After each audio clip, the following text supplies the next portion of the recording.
Oscar BEVIS, IFL TV, proudly sponsored by Everlast, joined by Kev Lilley. Danny Dignum and Andrey Sirotkin, to their credit, have just put on a little bit of a fucking barnstormer.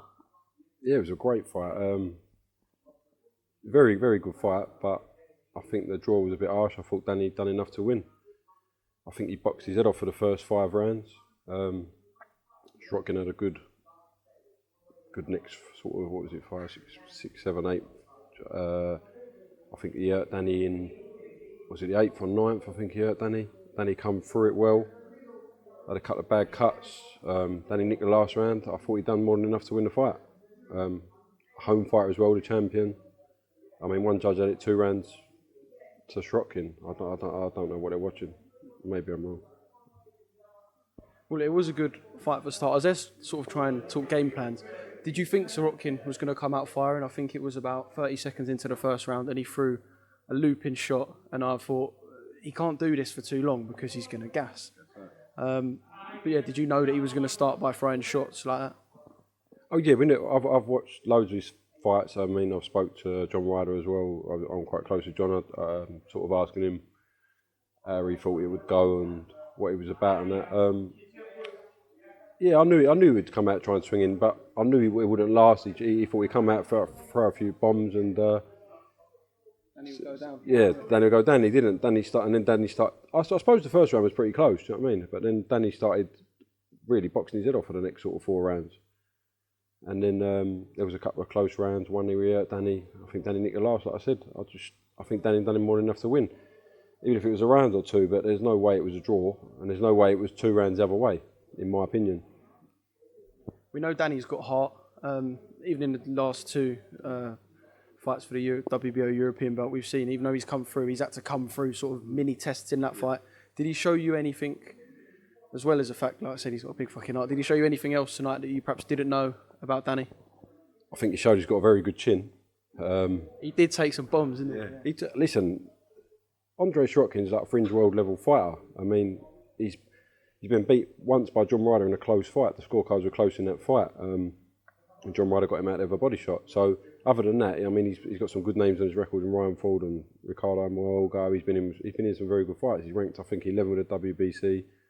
So we knew he'd be a tough fight. But like I said, Danny showed a lot of grit in there. Do you know what I mean? Considering I think in one round he come back and he said, "I can't see out the arse. Have you got another one?" With the cuts and everything going on, it made it an hard fight. Do you know what I mean? But I still think Danny, he got his boxing back together and he was just picking him with a jab. Maybe he needed to throw a few more shots off of that jab. Maybe he used the jab a little bit too much. But I mean, Danny was making him miss a lot coming under the shots. We got the game plan right. Everything was right. Do you know what I mean? And I knew we wouldn't get Sirotkin out there. It's going to take some massive punches, I think, to get you. We said break him down, and maybe get him late round the body. And obviously that didn't quite come to plan. But you know, I still think Danny done enough.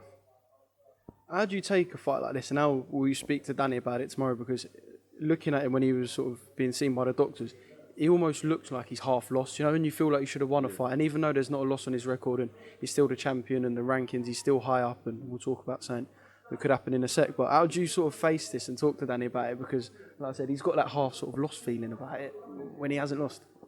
It's hard for any fighter, isn't it, when you're like 13-0 and you don't want to take a draw, especially when you feel like you've won.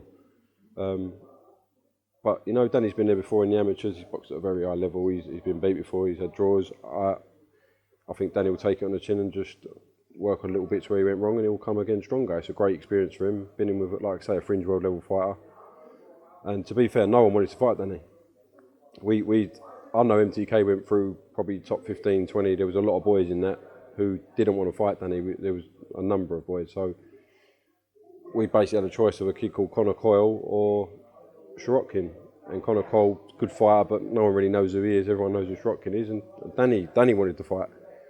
I had a look at him. I thought he's definitely beatable, but it's going to be a tough night's work. And I said some things that could possibly happen. Obviously, we've seen Demetrius Andrade and Liam Williams. Literally, I think the decision was announced about 5 minutes ago. Andrade, unanimous decision. I know that he is potentially finding 160 hard. If he moves up to 168, Could we see Danny fighting for a vacant world title possibly in the next couple of years? I know that's something MTK will push for. They pushed him well the last couple of years. So I'm not being funny. It's not like, I know, like I said, Danny felt like he'd perhaps lost, but it's not like the dreams died. Danny could be fighting for a world title possibly if things plan out in the next year and a half. Yeah, of course. Listen, Leon Williams is a great fighter himself.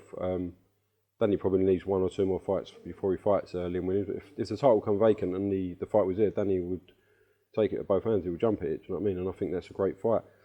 I mean, this fight here tonight really should have been on a big stage. Do you know what I mean? It was it was a very, very deserves a crowd. Yeah, it was a very, very good fight.